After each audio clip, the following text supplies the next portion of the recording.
Hello and welcome to this clip going through the combined spectroscopic analysis of a ketone. So the individual spectra have been partially annotated to help with the problem-solving aspect of identifying this compound. The empirical formula has already been identified as C2H4O by analysis of elemental percentage by mass data. So let's take each diagram in turn and see what it tells us. So it might be worth having your spectroscopy datasheet handy at this point, because we're going to go through each of the pictures in turn. So I'll start with the one at the top. So quite clearly you can see this is the infrared analysis. So I've obviously got the C double bond O peak, the carbonyl peak at 1700. I can say that with some conviction because it obviously sits directly above 1700.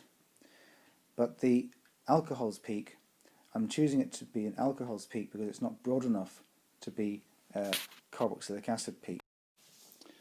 So the OH peak is not broad enough to be a carboxylic acid peak.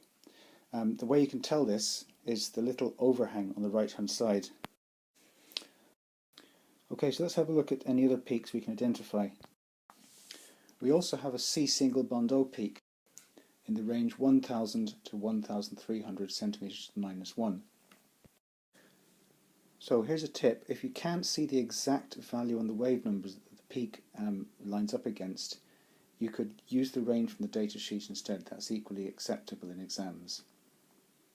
So what we've done now is identified the major bonds that might represent some or part of the functional groups.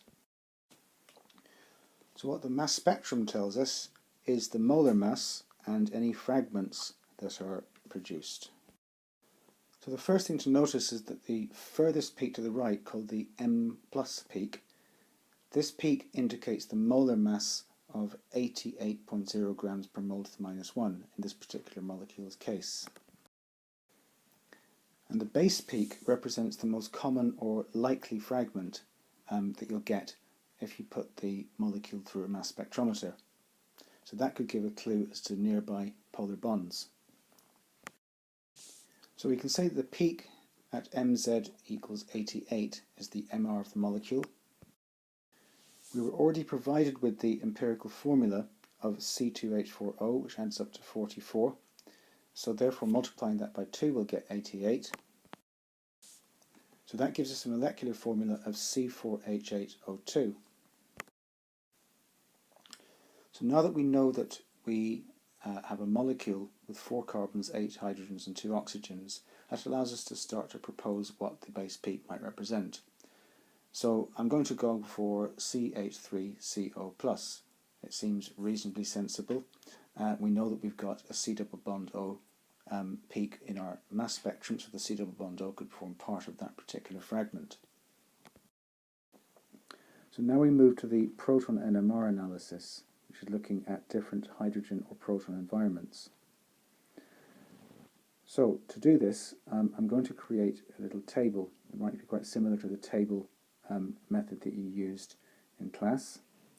It's going to have a number of columns, and some of it is going to contain information from the data sheet, and some of it is going to be information that I will deduce myself from the information I'm given on my spectrum at the bottom.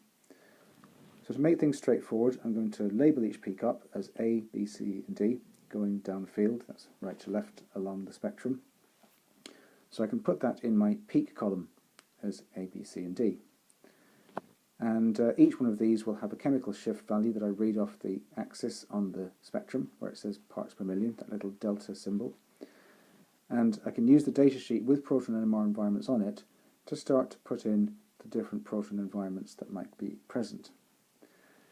Now I've just remembered that there's also a column that goes in there after splitting, so I'm going to put that in a second, and that will be the adjacent hydrogen environments as a result of the splitting pattern. So there it is, I've just popped it in there for you.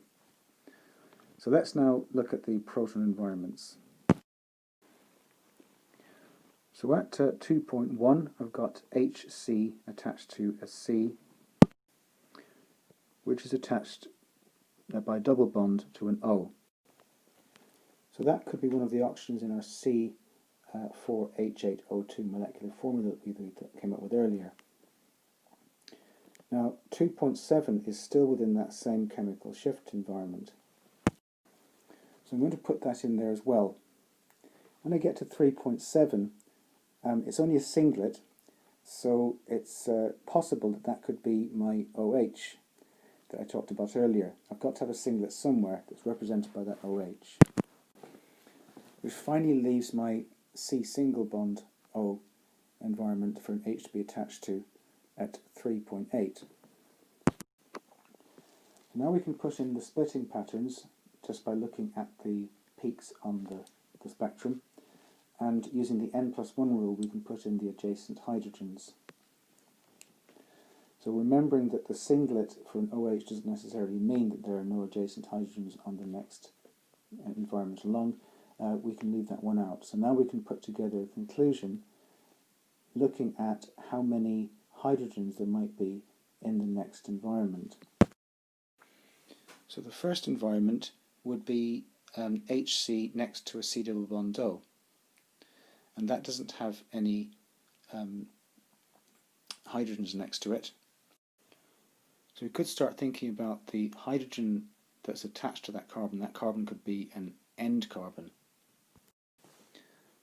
So that in fact becomes H3C C double bond O.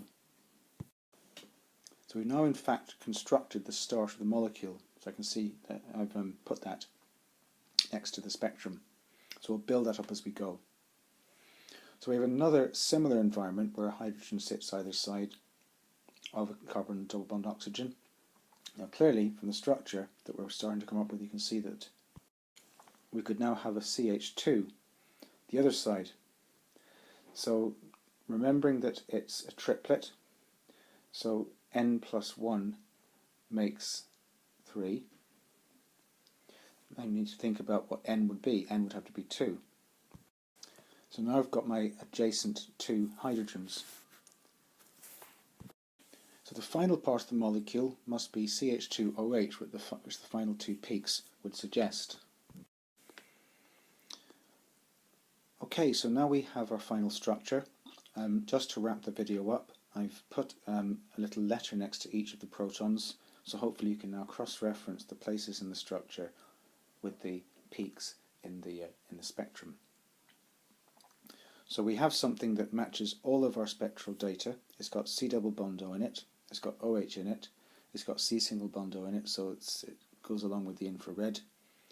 It's got a CH3CO fragment. It's got an MR of 88. It's got a molecular formula of C4H8O2, and it matches all of the spectral data from the NMR spectrum as well. Okay, so I hope you found this either interesting or useful, hopefully both perhaps, and thanks for listening as always, and see you soon.